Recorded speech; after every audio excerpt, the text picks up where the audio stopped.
asalaamu calaykum dagaalkii wixii baynu kusoo jirnay dabcan xaaladda isbedeshay iyo muslimiinta laga gacan sarreey baynu soo marinayay haddaba xalqadeena maanta waxaanu ku bilaabaynaa dilkii loo geystay iyo shahiiditaankii Muscab ibn Umayr ilaahay ka raali noqdee haddaba Muscab ibn Umayr waxay u egtahay markaa isagu inuu dhintay markii dambe ee Khaalid uu muslimiinta xagga dambe ka soo weeraray Muscab ibn Umayr markii la soo weeraray dabcan isagu sidii saxaabadii kale ee qaniimada urursanaysa muusan ku jirin maadaama isagu ahaa qofka dhan ee dagaalka calanka haya maadaama uu ahaa isaga toosba loo soo bartilmaameedsanayay sababta isaga loo soo bartilmaameedsanay waxay ahayd qofka calanka haya ayuu ahaayo xataa waqtiga ay muslimiintu qaniimada ururinayeen waxaa la soo weerinayaa inuu ilaa waqtigaas uu calanka u kor u taagayay cadaymahana marka la fiiriyo dabcan Muscab ibn Umayr waxay u egtahay ciidankii Khaalid la socday inay dileen sababtoo ah si aad iyo aad u daran baa loo dilay haddaba Muscab ibn Umayr iyo dilkiisa bal intaynaan gelin bal xogaa aynu marka hore aynu wax ka fahanno Muscab ibn Umayr yuu yahay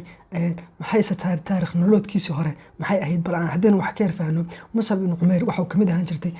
da'yartii wuxuu ka mid ahaan jiray Quraysheed waxuuna ka dhashay qabiilka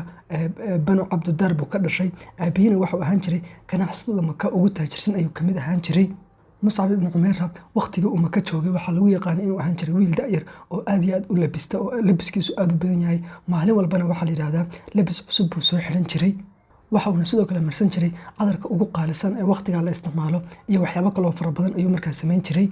waxaan la yiraahdaa Muscab ibn Umayr hooyadii aad iyo aad u kolkoolin jirtay wax walba u baahan yahay way siin jirtay haddaba waqtigii islaamku u yimid ee Muscab ibn Umayr oo islaamnimadii qaatay dad kale inta aan gaadhin hooyadii iyo aabihii ayaa bilaabay markaa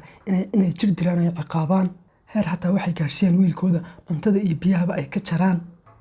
maadaama haddaba Muscab ibn Umayr waalidkiisu ay sidaa u ciqaabi jireen wuxuu noqday markaa dadkii koobaad ee ugu soo horreeyay ee u soo hijrooday Madiina u soo hijrooday dabcan isaga ayuuna ahaa qofkii koobaad ee Madiina yimid islaamnimadana Madiina ku faafiyay dad badanna isaga dartii markaa ay sabab u noqdeen in islaamnimada soo galaan Muscab ibn Umayr rasuulku sallallahu alayhi wasallam wuxuu u sheegay inuu hijroodo oo rasuulku intuusan Madiina imanin ka hor 2 sano ayuu ka soo horreeyay Muscab ibn Umayr Muscab ibn Umayr haddaba markii uu Madiina u yimid wuxuu ku guuleystay dad badan oo ansaar laabtooda ku guuleystay sababtoo waxaa la yiraahdaa Muscab ibn Umayr qof waxa uu ahaan jiray caqli badan oo dadkana sida loola hadlo ee loo qanciyo aad u yaqaana kutubta siiradana waxay qoraan dhammaan qabiiladii Madiina degi jirtay qabiil ma jirin ilaa hadduu jiro qof kamid ah ayaa gacanta Muscab ibn Umayr ku islaamay waxaan lagu yaqaan marka inuu ahaan jiray wiil aad iyo aad u dabeecad wanaagsan aad u caqli badan dagaalkii Uxud haddaba dagaalkan maanta ku jira markuu ku dhimanayo garidiisa haddaba gari aad u darar ayuu markaa ku dhintaa waxaana la soo wariyaa markii la dilayay isagoo markaa gacanta midig ee calanka ku haya ayaa qof mushrikaa soo orday oo gacantii uu calanka ku hayay ayuu ka gooyay gacantii bidix baa haddana ku qabtay gacantii kalena wuu ka gooyay markii dambena isagoo labadii gacmoodba ay go-an yihiin ayuu haddana cukurada ku qabtay ayaa haddana waxaa la yidhahdaa dhowr dhaawac oo kale markaa lagu dhuftay ilaa markii dambe oo sidaa uu ku shahiday oo sidaas uu ku dhintay sidoo kale saxiix Bukhariga waxaa ku sugan xadiis uu soo warinayay Khabaab ibn al-Arat dabcan wuxuu kamid ahaa isagana waqtigii hore ee Maka la joogay dadkii la ciqaabi jiray uu kamid ahaa waana dadkii ugu horreeyay ee islaamay oo waqtigan Muscab ibn Umayr kale dadkii islaamay buu ku jiray Khabaab ibn al-Arat markaas isagu Ilaahay cumri dheer buu siiyo ilaa waqtiyo dambe ayuu markaa noolaa xataa bariyii dambe gobolada iyo meelahaas ayuu ka noqday qof madax ah sidoo kale gurina uu lahaan jiray adoo markii dambe nolol fiican buu ku noolaan jiray adoomo badan baa xataa lahaa ayaa haddaba maalintii uu sii dhimanayay ayaa wuxuu yidhi markaa hadal aad u qiiro badan oo markaa dadkii ka ag joogay iyo qoyskiisiiba ka wada ogeysiiyey waxa uuna yidhi dhammaanteedu waxaanu la soo wada hijroonay rasuulka sallallahu alayhi wasallam anagoo Ilaahay markaa abaalmarin ka raadinayna oo Ilaahay macnaha ajir iyo wax fiican ka raadinayna markaa laakiin buu yidhi qayb anaga naga mid ah adduunyadan waxa ay ka tageen iyagoo oonan abaalmarintoodii shay yar adduunyadan aanan ku helin halkaas ay abaalmarintoodii sida u dhantahay ay aakhiro ay ku heli doonaan dadkaasna waxaa ka mid ahaa buu yidhi Muscab ibn Umayr oo maalintii dagaalkii Uxud ku dhintay waqtiga uu shahiidayna kaliya waxa uu haystay waxay ahayd hal mar oo uu xidhnaa maradaasna markaanu xaggiisa sare aanu saaro qaybta hoose ayaa banaanaanaysay haddaan qaybta hoose saarana xaggiisa sare ayaa banaanaanayay markaas ayuu rasuulka sallallahu alayhi wasallam nagu yidhi marada xagga sare uun ka saara xagga hoose ee lugaha iyo meelahaasna geedka idkhirka la yidhaahdo geedkaas markaa ka saaro oo sidaa ugu kanfaa laakiin intayadii kale iyo aniga iyo Ilaahay noloshiibu noo dheereeyay wax walba oo adduunyada Ilaahay waa uu na siiyay haddana ma garanayo ilaahay waxa uu nagu sameynayo, ilaahay waxaanu kala kulmayno. oo dabcan macnaha uu ka wado anigu hadda waxaan ku noolahay, anigoo waxaan dhimanayaa anigoo noloshan raaxada leh iyo gurigan weyn iyo waxaan dhan anigoo wada haysta ayaan dhimanayaa. halka saaxiibkii Muscab ibnu Cumayra isagoo oon wax kale xataa aan haysanin, marada keliya haystay, ayuu markaa isaguna u dhintay. sidaas ayuuna markii dambe Muscab ibnu Cumayr markaa uu ku dhintay. Muscab ibnu Cumayra markii uu Maka joogay ilaahay waa u imtixaanay, markii uu Madiine u yimidna shahiidnimo ayuu markaa ilaahay u siiyey. sidoo kale dadowgii caanka ahaa ee dagaalka Uxud ku dhintay waxaa ka mid ah saxaabigii la odhan jiray Xandala ibnu Abi Caamir la odhan jiray. haddaba Xandala isagana qaabka ku dhintay waxay ahayd isagoo markaa doonaya inuu Abu Sufyaan uu dilo. marka isagoo in yar ay uga harsan tahay inuu Abu Sufyaan uu dilo ayaa markaa waxaana meel aan la garanayn markaa ka soo baxay oo lagu soo tuuray waran baa markaa lagu soo tuuray Xandala. warankii ayaa markaa ka dhex baxay oo sidii ayuu markaa Xandala uu ku dhintay. markii dambe ayaa rasuulka sal slam uu yidhi waxaan arkay Xandala oo malaa'igtu ay meedhayso, markii dambena ay kor u qaadeen. Xandalana dabcan wuxuu caan ku yahay inuu ahaa saxaabigii ay malaa'igtu meedhay. waxaa la yidhahdaa markaa subaxa uu dagaalku u dhici doono ayaa markaa habeenkii isagoo markaa xaaskiisii la jiifa ayaa markaa subaxiibaa waxaa gaadhay in dagaalkii loo soo baxayey. markii haddaba subaxii dagaalka loo soo baxayey ayaa wuxuu waayey waqti uu markaa uu janaabadii ka meedho oo jidhka uu soo meedho ayuu waqti u waayey oo isagoon markaa janaabadii qabo oon soo meedhanin ayuu markaa dagaalka usoo baxay. saas ayuu markaa ku dhintay. markii dambena sidaas ayay malaa'igtu ay u meedhay. sidoo kale raggii kale ee dagaalka Uxud ku dhintay waxaa ka mid ahaa ninkii la odhan jiray Qusmaan bin Xaarith. dabcan dagaalka Uxudna qof walba oo ku dhintay shahiid muusan ahayn. haddaba bal qisadan aynu eegno. ninkan la yidhaahdo Qusmaan ibnu Xaarith haddaba waxa uu ahaa nin munaafaqa. waqtigii uu dagaalku bilaamayey wuxuu ka mid ahaa markaa 300 nin ee dib ula noqday Cabdullaahi ibnu Ubay ibnu Salool ee munaafiqiinta ahaa ee dagaalkii ka noqday ayuu markaa ku jiray. waxaa marka lasoo wariyaa markii uu Madiine uu kusoo noqday, muslimiintii kalena ay goobtii dagaalka joogaan, ayaa markaa dumarkii muslimiinta ahaa ayaa markaa isagii canaantay oo ku yidhi nin noocee ah baa tahay, ma raggiina ma waxaad kaga imanaysaa goobta dagaalka, adiguna sida dumarka miyaad nagu soo noqonaysaa iyo magaalada aad nala joogaysaa? nin noocee ah baa tahay, miyaadan isku xishoonaynin? adoo hadallo noocaasa markaa ayaa lagu yidhi. marka waxaa la yidhahdaa Qusmaan bin Xaarith markii sidaa loo ceebaystay intuu aad isugu khajalay ayuu markaa soo laba noqday. dagaalkiibuu markaa kusoo laba noqday. u fiirsadaba dagaalka markan uu kusoo laba noqonayo niyadiisu ma ahayn ilaahay dartii u dagaalan, laakiin wuxuu islahaa raganimadaada muuji buu islahaa. waxaan la yidhahdaa intuu gebi ahaanba dirac dagaalka uu soo xidhay ayuu markaa si aad iyo aada oo aad iyo aad u daran uu u dagaalamay. heer xataa markii dambe saxaabadii mid ka mida intuu ka yaabay siduu u dagaalamayo intuu soo laba noqday oo rasuulka u yimid buu yidhi rasuulka ilaahayow yaa rasuulallah, Qusmaan bin Xaarith maanta si cajiiba ayuu u dagaalamayaa. markaas ayuu rasuulka sal slam saxaabiga ku yidhi huwa fi naar, macnaha ninkaasi waa ehlu naar buu ku yidhi. saxaabigu marka wuxuu yidhi markuu soo warinayay waxaan u yaabay buu yidhi si aanan weligii iyo allahi aanan u yaabin. markii ayuu haddaba saxaabigii go'aansaday bal inuu Qusmaan bin Xaarith bal inuu dabagoro oo uu bal eego waxa ka khaldan. ilaa markii u dambeysay uu arkay Qusmaan markaa ay ku dhacday ay falaadhi ku dhacday, weliba dhinac yar bay falaadhi kaga dhacday. falaadhi yareed markii ku dhacday ayaa Qusmaan bin Xaarith waxuu bilaabay inuu aad iyo aad u qayliyo oo aad iyo aad u baroorto. markuu xanuunkii yaraa uu u adkeysan kari waayey ayuu intuu seeftiisa soo qaaday oo dhulka u dhigay oo sidaa gacanta ugu qabtay oo seeftii markaa oo sidaa isaguna uu caloosha iskaga aadiyey ayuu markaa sidaa ugu seexdo oo sidaa isagu tuuray. isaga ayaana markii dambe gacantiisa isku dilay. saxaabiga marka intuu aad u yaabay oo haddana mar labaad soo laba noqday ayuu arrintiiba rasuulka sal slam u sheegay. markaas ayuu rasuulkuna yidhi mararka qaar ilaahay diintan islaamnimada qof faajir ah ayuu mararka qaar ugu hiiliyaa. sidoo kale dagaalkan Uxud dadkii ku dhintay waxaa ka mid ahaa nin isagana la odhan jiray Usayriin bin Camar bin Thaabit la odhan jiray. ninkana marka isagu muslim muusan ahayn, waxaa ka mid ahaa dadowga aadka u kooban ee mushrikiinta ah ee sanam caabudka ah ee waqtiga Madiine ku noolaa. haddana saas ay tahay ninka mushrika ahi dagaalkan Uxud ayuu ku dhintay. haddaba Usayriin iyo qisiisa marka haddaan bal dib ugu yar noqono, waxaa la yidhi maalintii haddaba dagaalkii Uxud loo soo baxay ee saxaabadii iyo Nabi Maxamed sal slam iyo markii horeba dabcan ku nin bay ahaayeen magaaladii, raggii siday u dhannaayeen markaa ay wada baxeen oo magaaladii keliya markay kusoo hareen dumar iyo caruur markay kusoo hareen ayaa waxaa la yidhahdaa Usayriin ayaa markaa magaaladii Madiine yimid. wuxuu arkay magaaladii oo gebi ahaanba maran. markaas ayuu bilaabay inuu dadka weydiiyo. wuxuu ku yidhi markaa dadkii aaway xaggee buu tagay Sacad bin Mucaad. markaas dadkii ku yidhaahdeen uxud buu tagayo dagaalku ka qayb qaadanaya. haddana qof kale weydiiyey hebel la aaway, waxaa la yidhi isna wuu baxay, hebel la aaway wuu baxay, hebel la aaway wuu baxay. dadkan uu markaa tirinayna waxaa la yidhahdaa waa dhammaan dad uu wada qadarin jiray iyagoo ha islaamaan, laakiin haddana saasay tahay qabyaaladii iyo qabiilkii iyo saaxiibtinimadii iyo aqoontii ka wada dhexaysay iyo dad micnaha uu mar walba uu qadariyo ayay markaa ahaan jireen. marka waxaa loo sheegay siday u dhannaayeen inay dagaalkii uxud ka wada qayb qaateen. marka waxaa la yidhahdaa markii saas lagu yidhi ayuu aad iyo aad u yaabay baa la yidhi, oo waxau yidhi haddaa arrintani waa arrin aad u xoog badan buu yidhi, macnaha islaamnimada uu ka wado. haddii markaa dadkii dhammaan aan wada aqaanay islaamnimadii maanta ay ku qancisay siday u dhannaayeen inay magaalada ka baxaan oo ay wada dagaalamaan, marka islaamnimadan waa arrin aad u weyn baa la yidhi. marka intii hore o dhan mushrik buu ahaa, isla aroortaas markaa ayuu bilaabay inuu islaamnimadii u aqbalo. waxauna markaa Usayriin waxau islaamay markaa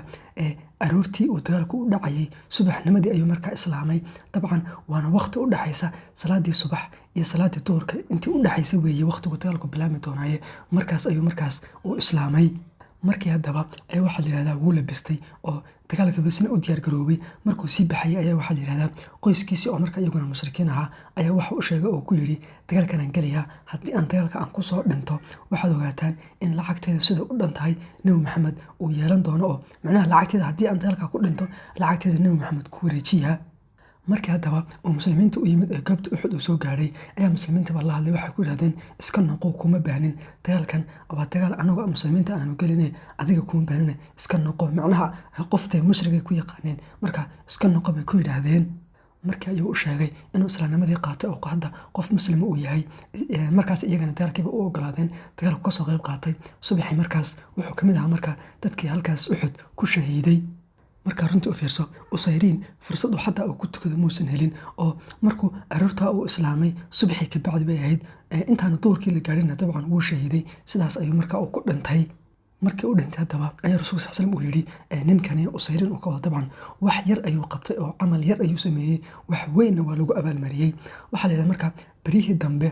Abu Hurayra oo isaguna nolol dheer sii noolaa ayaa beryo dambe Abu Hurayra ardaydiisa wuxuu weydiin jiray oo ku oran jiray waxaad ii sheegtaan saxaabigii isagoona weligii salaad tukanin haddana jannada galay, oo dabcan uu ka wado maxay Usayriinkan. sidoo kale dagaalkii uxud dadkii ku dhintay waxaa kamid ahaa nin yahuudi ah oo la oran jiray Mukhayriq la oran jiray. ninkan yahuudiga ahi qof muslima muusan ahayn, haddana waxuu noqday qofka keliya ee dagaalka uxud ku dhintay eena muslimka ahayn ee dagaalka uga soo qayb qaatay. maalintii oo rasuulka sal slam uu Madiine uu soo geliyey, maadaama heshiis lala galay dartii, heshiiskii lala galay dartii sida dastuurka oo kale inta la kala qortay meesha lagu dhajistay ee layskula heshiiyey, heshiiskaa dartii ayuu markaa ninkan Mukhayriq la yidhaahdaa uu dagaalka uga soo qayb qaatay.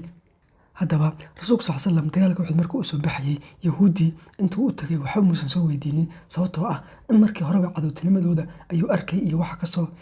kasoo duulduulaya. marka wuxuu islahaa haddaad u tagto de kulley kuma yeelayaan, waaba kuwii. inkastoo haddana maalintii sanadkii koobaad ahayd 2 sano ka hor heshiisyadii la kala qoranaya ay ku jirtay haddii la ina soo weeraro inaynu isku si aynu uga difaacayno Madiine u wada difaacayno, oo haddii mushrikiinta Quraysh ina soo weeraraan inaynu wada dagaalamayno. inkastoo heshiisyada ku jirtay haddana yahuudii dabcan arrintaas way ka baxeenoo wax caawimo ah muslimiintii maysan u fidinin. Mukhayriq markaa waxuu ka mid ahaa qofka keliya ee intuu yahuudiisii u tagay maanta o dhan la hadlayay oo ku lahaa muslimiintii waa lasoo weeraray, ina mari aynu caawinee kale dagaala ka qayb qaata, heshiis baad gasheen, ballan baad gasheen, ballantii miyaad ka baxaysaan. intaasu markaa aad iyo aad buu dadkiisa markaas sidaa ugu waaninayay.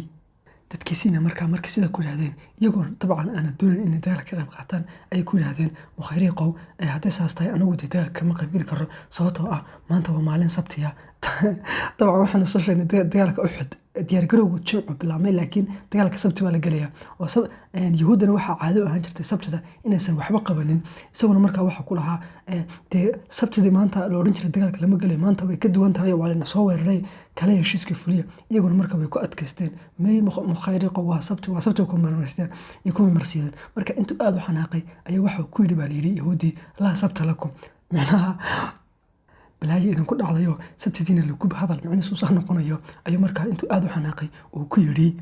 marka intuu soo baxay oo warankiisa iyo seeftiisa uu soo qaatay ayuu markaa oo dagaalkii markaa usoo diyaar garoobay inuu ka qayb qaato. Markii uu soo baxayay haddaba ayuu markaa dadkiisa la hadlay oo uu ku yidhi, ogaada dagaalkan aan ka qayb gelayo haddii aan ku dhinto waxaad ogaataan hantideeda sida u dhan tahay nebi maxamed bay u tegaysaa, oo hantideeda sida u dhan tahay maxamed baa qaadanaya buu yidhi. waxaa la yidhahdaa mukhayriq markaa dagaalka uu kasoo qayb qaatay, dagaalka uu soo galay si aad iyo aado oo geesinimo leh ayuu markaa u dagaalamay, isagoo markaa muslimiinta difaacaya ayuu markaa goobtii Uxud isaguna uu ku dhintay.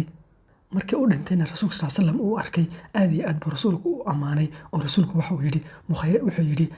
mukhayriq waa yahuudda oo dhan qofka ugu wanaagsan weeye, ballantii uu inala galayna siday ahayd buu uga soo baxay oo ballantiisii waa uu oofiyey. haddaba bal haddaynu marka ka warnay qaybtii bidixda haddaynu ka waranay, oo markii waxaan soo nidhi dabcan xaqadiina hore Khalid bin Waliid markuu ciidankii xagga dambe ka yimid muslimiinta inuu laba u kala jaray oo laba u kala qaybiyey aynu soo sheegnay. haddaba bal iminkana aynu ku noqono qaybtii midigta iyo qaybtii sare ee rasuulka sal slam uu joogay iyo in dhowrkii qof la joogay, bal halkan aynu ka warano. haddaba markan uu Khalid uu xagga dambe muslimiinta ka yimid waqtigaas rasuulku waxaan soo sheegnay inuu markaa muslimiinta u qeyliyey oo ku yidhi xagga dambe laydinka yimid taxadarkiina qaata inuu ku yidhi. marka haddaba oo rasuulka sal slam saas ugu qeylinayay rasuulka waqtigaas waxaa la joogay 9 saxaabi oo keliya, halka saxaabadii kale siday u dhannaayeen 700 nin ee saxaabada ahayd. marka 9 qof laga reebo mooye inta kale waxay markaa ku kala tafaruqsan yihiin, ay ku kala yaacsan yihiin goobtii hoose. 9 saxaabi haddaba ee rasuulka sal slam la joogayna waxaa ka mid ahaa Sacad bin Abi Waqaas iyo sidoo kale Talxa bin Cubaydillaahi. labadaas saxaabi ayaa markaa ka mid ahaa. 7 kale markaa maadaama isaga lahaayeen 7 kale waxay ahaayeen markaa reer ansaareed ayay ahaayeen. dabcan magacaantoodiina maadaama ay halkan ku dhimanayaan hadda magacaantoodiina kutubta siirada kuma xusna, laakiin waxaa rasuulka markaa ku soo haray 2 muhaajiriina oo kale ah Sacad bin Abi Waqaas iyo Talxa bin Cubaydillaahi iyo 7 kale oo ansaartii ka mid ah. haddaba maadaama hadda rasuulka sal slam iyo 9 saxaabi keliya ay meesha kusoo hareen, iyagana marka ay buurtii ka dambeyso markaas saxaabadii markaa rasuulka la joogtay waxay markaa isku dayeen in haddaba bal inay buurta galaan, maadaama buurtii ka dambeyso bal inay bal buurta foolaan ay buurta galaan ayay markaa isku dayeen.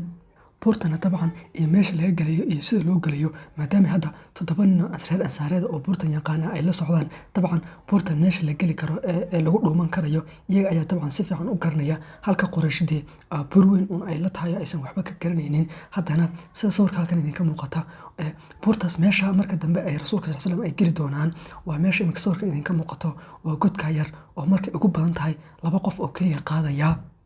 laakiin haddaba in buurta inta la fuulo goobtaas markaa la galaa dabcan wax iska fudud maaha oo hal mar lama geli karayo. waxay noqonaysaa markaa inta la socdo in meesha la tago. haddaba inta aysan rasuulka sal slam iyo 9 saxaabada ahaa intaysan goobtii iyo meeshii buurta aysan gaadhin ayaa markaa waxaa soo gaadhay ciidanka Quraysheed baa markaa soo gaadhay iyo Khalid iyo intii la socotay baa markaa soo gaadhay.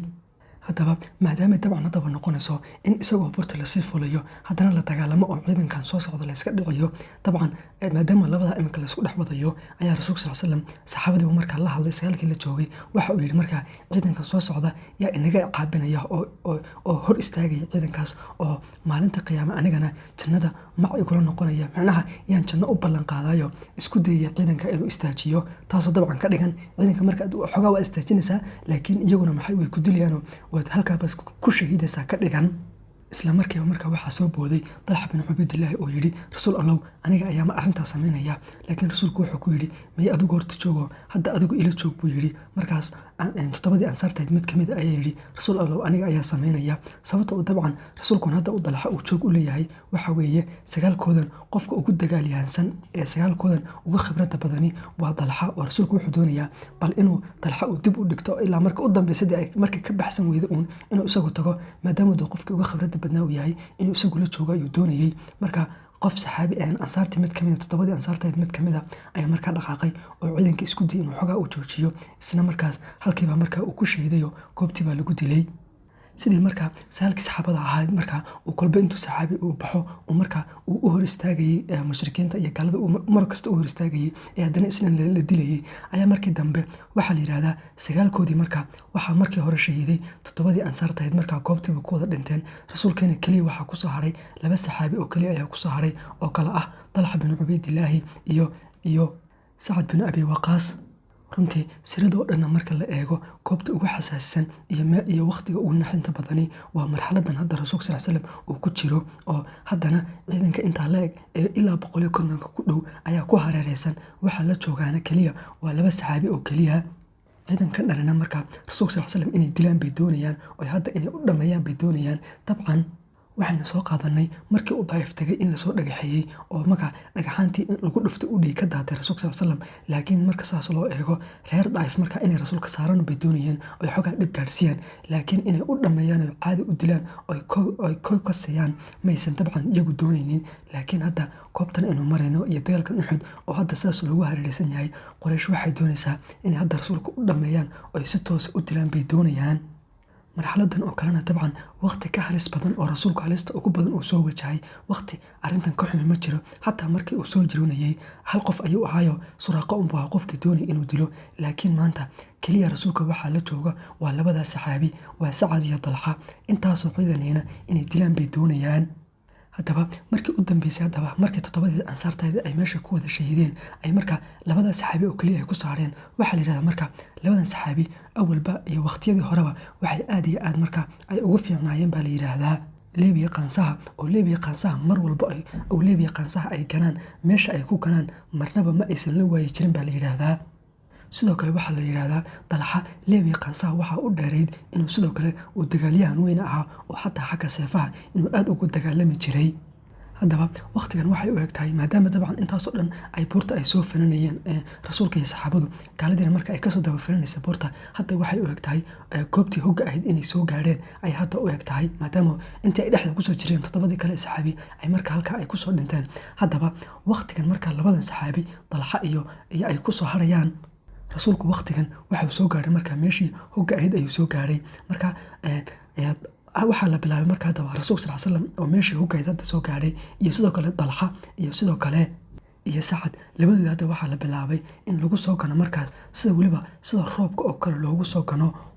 leebabkii, maadaama dabcan iyaga laga tira badan yahay. leebabkiiba marka waxay bilaabeen reer Quraysheedii inay leebabkii sida harka oo kale ay ugu soo ganaan. suuwernaha qaarna waxay sheegayaan in markii dambe ee rasuulku halkii hogga uu soo gaadhay markii hogga uu galay ayaa rasuulka sal slam wuxuu bilaabay inuu hogga uu madaxa ka soo saaro oo uu bal fiiriyo in cid kale ay hareeraha iyo meelaha ay kasoo socoto bal inuu fiiriyo. isagoo markaa rasuulka sal slam hoggii intuu xogaa uu kasoo baxay sidaas u fiirinaya ayaa Dalxa ayaa arkay. Dalxa ayaa markaa ku yidhi rasuulka, rasuul allow hooyadii iyo aabbahay lagugu furaye godka madaxa ka soo saarin oo meelaha ay fiirinin, waxaa laga yaabaa warmahan soo socda inay kugu dhacaan baa laga yaabaaye macnaha hogga madaxa ka soo saarin oo ha fiirinin. rasuul allow buu yidhi lagama yaabo inuu maanta waran ku taabto ama macnaha leeb lasoo gana iyo waran lasoo gana inuu maanta kugu dhaco lagama yaabo, ilaa oo marka hore aniga laabtayda uu ku dhaco oo aniga ay galaan mooye lagama yaabo maanta inuu waran kugu dhace. markaas haddaba ayay bilaabeen markaa Dalxa iyo Sacad iyaguna inay leebabkii aad iyo aad u ganaan ay Qurayshta iyaguna ku tuuraan bay bilaabeen. maalintaasna Sacad iyo Dalxa waxaa la yidhahdaa sida ay leebabka u ganayeen heer waxay gaadheen xataa markii dambe intuu rasuulkuna maadaama dabcan hadda iyagii hoggii uu kula jiro, dabcan horena waan usoo sheegnayo hadda rasuulka sal slam seef iyo waran iyo waxuma haysto, seeftiisii waa ku Abudujaano u dhiibay oo markii hore dagaalku bilaamayay seeftii rasuulka Abudujaana qaatay ku dagaalamayay. heer markaa waxaa la yidhahdaa rasuulku xataa uu bilaabay markii dambe in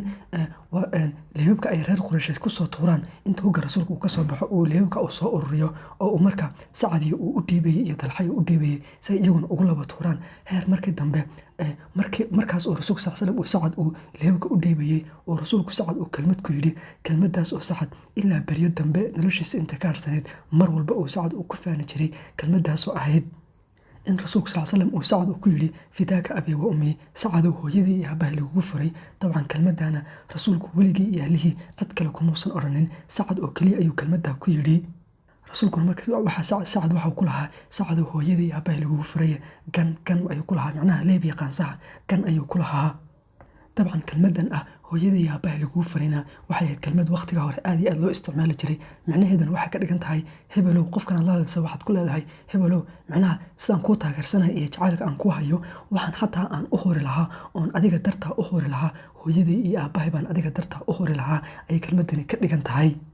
kelmaddan markaa saxaabadu mar walba rasuulka sal slam ayay ku odhan jireen oo inaga hadda arkaynay Dalxa inuu ku lahaa rasuul alla hooyadii aabbahay lagugu furaye macnaha hoos isu gaabiyo yeensan leebabka kugu dhicin waa ku lahaa. marka saxaabadu mar walba rasuulka ku odhan jireen, laakiin maanta marxaladan oo keliya rasuulka ilaahay ayaa waxa uu Sacad uu ku leeyahay kelmaddan ah fidaaka abi wa ummii. maalintaasna Sacad bin Abi Waqaas iyo Dalxa bin Cubaydillaahi waxaa la yidhahdaa aad iyo aad bay u dagaalameen. dabcan labadan saxaabina waa Sacad iyo Dalxa, waxay ka mid yihiin dabcan ood garanaysaan, waxay ka mid ahaayeen 10kii qof ee iyagoo adduunyada jooga jannada loogu bishaareeyey ayay ka mid ahaayeen. sidoo kale waqtigan haddaba rasuulka sal slam iyo Sacad iyo Dalxa oo keliya ay goobta joogaan, dhacdooyin kale ee lasoo wariyey waxaa ka mid a markii 7 kale ee ansaartahayd ay dhinteen, labadan oo keliya ay ku soo hareen waa Sacad iyo Dalxa. dabcan Sacadna waxaa la yidhahdaa isagu leeb iyo qaanso mooye wax kale ma uusan haysanin, macnaha waran iyo seef iyo waxa ma uusan haysanin. laakiin Dalxa isagoo dabcan leeb iyo qaanso haysta oo yaqaanay, haddana waxa u dheereed baan nidhi inuu seeftii haystayo dagaalyahana uu ahaa. ayaa iyagoo meesha jooga ayaa markaa qof kale oo mushrikiinta ka mid a ayaa dhinac kale kasoo dhacay baa la yidhaahdaa, maadaama hadda Dalxa uu dabcan uu yahay qofka keliya ee dagaal marka layska hor yimaadana dagaalka ku fiican seefna haysta. markaas rasuulka sal slam wuxuu ku yidhi Dalxa u diray, wuxuu ku yidhi nin orod qofkaa soo socda halkaas dee ka hortago ee naga jooji saasoo kale. dabcan waana dareemi kartaayo waa sababta markii koowaad ay ansaartu la joogeen oo Dalxa uu joog sababta u lahaa weeye. ninbaa markaa buurta dhinac kale mushrikiinta ka mid a ayaa kasoo dhacay, waxaa markaa ka hortagay Dalxa ninka ka hortagay, ninkiiba markaa iska hor yimaadeen, ninkiiba u dhameeyey oo u dilay. haddaba ninkii markuu dilay Sacad farihiisii qayb ka mid a ayaa markaa ninkii kale uu seefta uu kaga jaray. farihii markay ka go-een ayaa markaa Sacad xanuun buu dareemay, wuxuu yidhi markaa kelmad ah xis buu yidhi oo si tusaalan kale oo kale ah ayuu yidhi. markaas ayuu rasuulka sal slam u Dalxa ku yidhi kelmadda xis halkaad ka tiri haddaad ka odhan lahayd bismillaah, haddaad ka odhan lahayd malaa'igta ayaa kor kuu qaadi lahayd, weliba dadkao dhan oo ku arkaya ayaa malaa'igtu kor kuu qaadi lahayd, waxayna kuu qaadi lahayd buu yidhi cirkay xataa kuu qaadi lahayd. dabcan ninkii gaalkahay meesha kasoo dhacayna Dalxa ayaa markaa ka hortagay oo isna u dhameeyey. haddaba waqtigan ay markaa saxaabada ay xaaladan ku jireen ee rasuulka sal slam iyo labadaa saxaabi ee kale ah dabcan Dalxa iyo Sacad markaa ay meesha joogaan ayaa haddaba waxaa la yidhahdaa saxaabadii kale ee dhinaca kale joogtay qaybo ka mid a ayaa markaa waxay ku baraarugeen ay ogaadeen markaa meesha uu rasuulku joogo. meeshiina markaas saxaabada haddaba ku baraarugtay meesha uu rasuulku joogo ee doonay inay halkaa ugu yimaadaan waxaa ka mid ahaa saxaabi ansaariya oo la odhan jiray Qataada bin Numcaan al-Aws. isaguna waa saxaabigaasi Qataada bin Numcaan al-Awsi. isna waxau soo warinayaa oo uu leeyahay maalintii Uxud markii aan u imaaday halkii ay rasuulku ay joogeen oo dabcan meeshii hadda meeshii gudka ahayd ee rasuulku ay ku jireen isaga iyo markaa labadii saxaabiga kale markaan halkii ugu imaaday ayaa rasuulka sal slam waxa uu ii dhiibay qaanso ayuu ii dhiibay. qaansadii markuu ii dhiibay waan isticmaalay buu yidhi, weliba si aad iyo aadaan u isticmaalay oo macnaha leebiya qaansiga uu rasuulku ii dhiibay waan isticmaalayo dee waan ridriday saasoo kale. xataa heer waxaan gaarsiiyey ilaa markii dambe ay qaansadii ay markaa ay iga xumaato oo macnaha ay shaqayn weydo. dabcan taasoo ina tusinaysaa intaas ay godka ku jireen in rasuulka sal slam mar walba qalabka iyo muxuu ahaa leebabka iyo waxyaabahaas inuu soo ururinayay oo hadda waa kan Qataada siinayaa, taasoo ka dhigan intaasoo dhan inuu rasuulku mar walba inuu muxuu ahaa qaansooyinka iyo leebabka iyo mar walba inuu soo ururinayo. Qataada markaa waxau leeyahay markii dambe ayaa waxa iga xumaatay buu yidhi muxuu ahaa qaansadii baa iga xumaatay buu yidhi, xataa markii intaa aan waayey buu yidhi wax kale oon rasuulka ku difaaco oon arkay. iyagana dabcan saxaabadan hadda 3 qof bay noqdeen, waxaa lagu soo ganayaa leebabaa mar kasta lagu soo ganayaa ilaa markii dambe wax aan rasuulka ku difaaco intaan waayo ayaa wuxuu yidhi waxaan isaga dhigayey leebabka ayaan rasuulka isaga dhigayay buu yidhi. dabcan waqtiga horena dagaalka marka lagu jiro shayga ugu xun ee dagaalyahanadu xataa ay aadka ay uga baqaan ee shayga ugu daran ahi waa leebabka, sababtoo ah leebku meeluu ka soo baxay ma arkaysid, waana wax dhuubanoo aad u ordaya. marka uu kugu dhaco unbaad dareemaysaa, inta uu soo socdo dabcan aad uma dareemaysid. waana sababta dabcan markii hore 50 qof oo keliya buurta loo dhigay ee leebkii qaansada aadka ugu sarreeyey. dabcan 50 qofi marka meel la dhigo hal mar haddii wada ridaan ciidanku xataa 300 hadduu yahay 50 qof kuma dhici karayaan, maadaama uu leebku uu dabcan wax yar oo dee sida seeftoo kale ama warankoo kale la iska qaban karayo uusan ahayn. xataa heer rasuulka sal slam waxuu gaarsiiyey uu xadiis uu ku yidhi isagoo xadiis uu dagaalka ka warameeyey quwadda dhani waxaad ogaataan quwaddu waa leebabka uu rasuulku yidhi. qataada markaa waxau leeyahay leebabka markaana lagu soo tuurayey mar walba waxaan isku dayayey leebabkaa bal inaan mar walba aan ka warhayo oon mar walba isku dayo inaysan rasuulka gaadhin leeb walba oo xagga rasuulka lagu soo tuurana mar walba waan qabanayey marra waan isaga dhigayey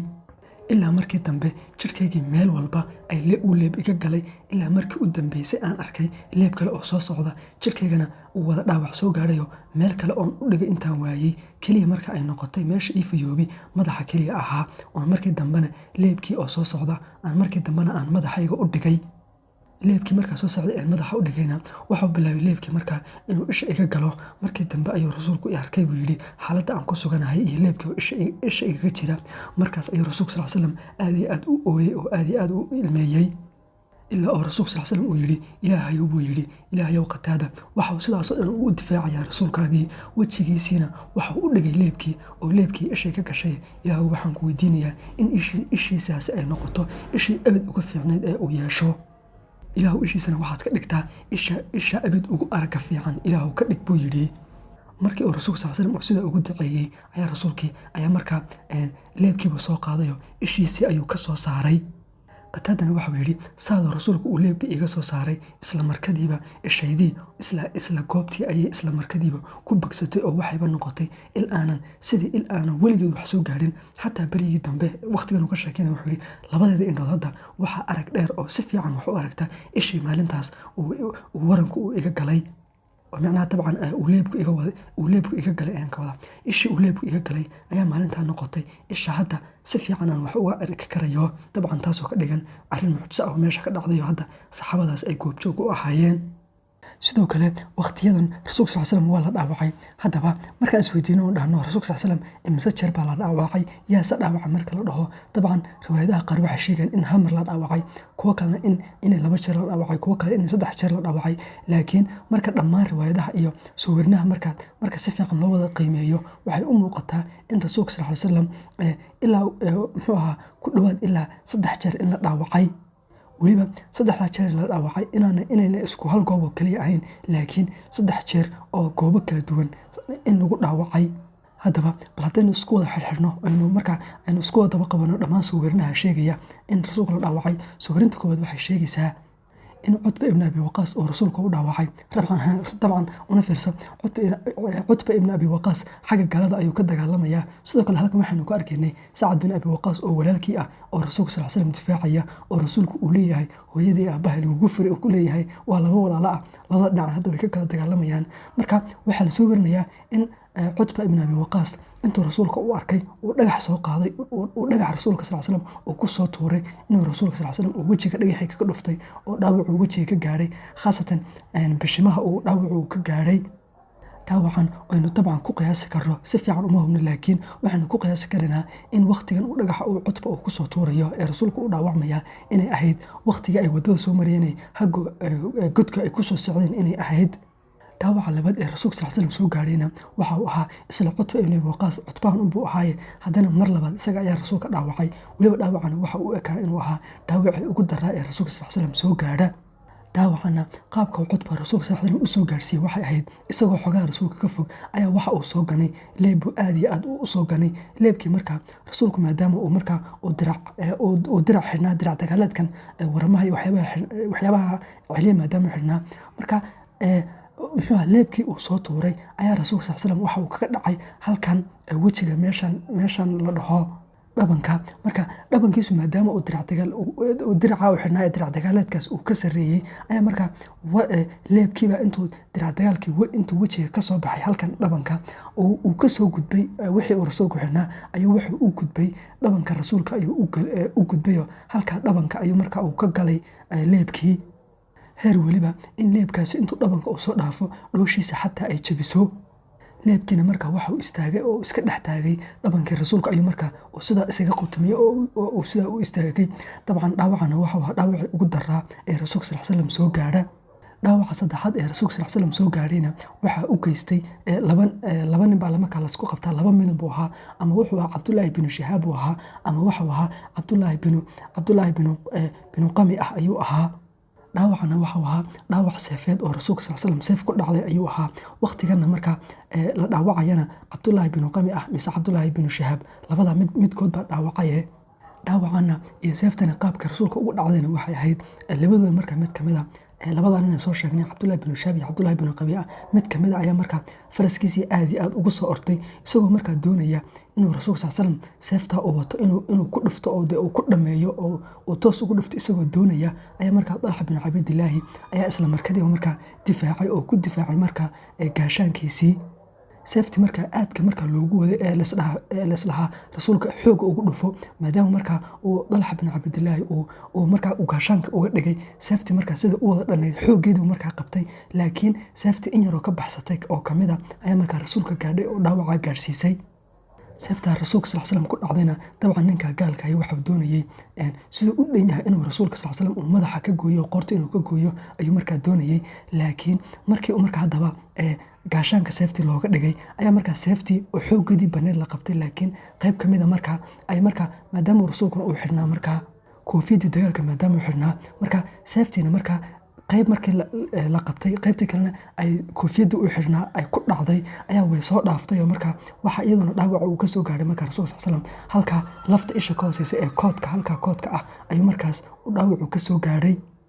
taasoo markaa ka dhigan in rasuulka sallallahu alayhi wasallam dhaawaca wajiga ka soo gaaray inay markaa ay laba xabo ahayeen tii hore iyo tan hadda soo gaaraysa inuu markaa laba jeer macnaha wajiga ay laba dhaawac ka soo gaareen labada dhaawac marka aad u daraa ayaa rasuulka sallallahu alayhi wasallam wuxuu bilaabay inuu dhiig badan markaa ka da'o oo rasuulku aad iyo aad u dhiigo marka saxiix muslimka waxa ku jira waqtigaas oo rasuulku aad ku dhiigayay in rasuulka sallallahu alayhi wasallam uu yiri qolo sideebay u liibaani muxuu ahaa rasuulkoodii iyaga loo soo diray sidaa u dhaawacay sideebay u liibaanayaan riwaayo kalena waxay leedahay naxariista ilaahay sideebay u rajaynayaan marka rasuulkii loo soo diray iyaga oo islaamnimada ugu yeeraya ay sidan ku sameynayaan dabcan kelmadaha markuu rasuulku yirina ayado quraan ayaa ka soo degay intaasna insha Allah waxaan ku qaan doonaa xalqada dambe xalqadan insha Allah halkaas ku jirnaa xalqadeeni hore su'aashii aanu diray dadkii ka soo jawaabay waxa kamid ah walaalkeen Aadam Malabow wuxuu yiri waxay kala ahaayeen yahuudi Madiina degi jirtay 1 Banu Qurayda 2 Banu Nadir 3 Banu Qaynuqaac sidoo kale waxa kamid ah walaashin Asma Cabdiraxmaan walaal haddaan isku dayo su'aashaas waxay kala ahaayeen 3dan 1 Banu Qaynuqaac 2 Banu Nadir 3 Banu Qurayda okay aad maasiin walaalaheen su'aashaan maanta dirnaa insha Allah waxay noqon doontaa saxaabigii loo yaqaanay Abu Ayyub al-Ansari saxaabigaas magaciisa dhabta ah baad sheegaysaa dabcan Abu Ayyub al-Ansari waa loo yaqaanay laakiin magaciisa dhabta asaas ma ahayn marka saxaabiga muxuu Abu Ayyub al-Ansari magaciisa dhabta ah ayaa soo qoraysa